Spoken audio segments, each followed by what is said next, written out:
Yung guys, no, sa part na to, sisimulan natin yung pagtingin ng headlight at ng speed and brakes. So kinuha natin yung gitna ng sasakyan. Tapos ngayon i-check natin yung headlight. So bago natin i-proceed yun, kailangan 100 meters ang layo ng headlight sa machine. 100 cm, hindi 100 meters, 100 cm.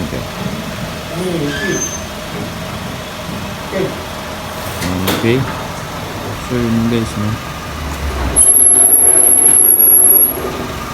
Ayan. Kailangan nakasentro tayo. Ayan. So okay. Walang adjustment na nangyari. Saktong sakto. So ito yung sinasabi ko, may tatlong tuldok yan lang. Hindi makita.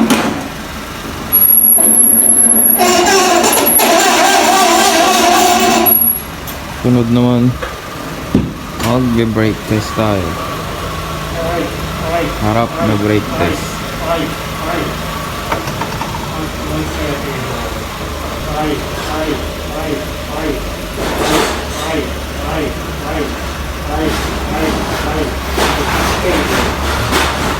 So yun, harap muna ang ating i-brake test.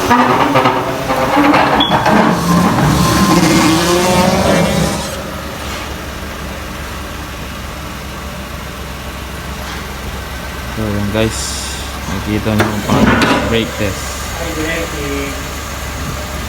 Yan, doon makikita nyo sa taas yung kung gaano kalakas yung preno. So mahina yung kaliwa, kaya pula siya. So ang diskarte, yan, may balance na. So blue is mean okay. So ang sunod naman yan, speed test. Dun sa loob, yan, mas makikita nyo dun. Yan, makikita nyo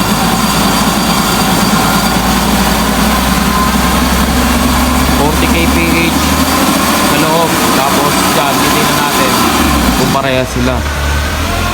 So ibig sabihin 40 kph doon, dito sa line sa machine natin 36.6 km per hour lang siya, pero pasok pa rin siya sa standard.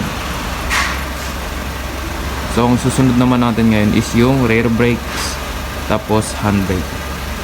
So yung likod naman yung gagawin natin guys. Brakey. So pasok siya dun. Ayan, side brake. Oh, kitang-kita nyo, di ba? Medyo mahina ang side brake guys. So lalagyan nyo ang kalso sa harapan. Ayan, pasok mo siya. Okay. Then susunod naman na ito is yung smoke test. Yan naman nga yung smoke test, kung gaano karami yung carbon dioxide or yung harmful gases na lumalabas.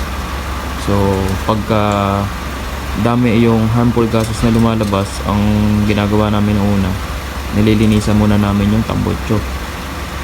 Kasi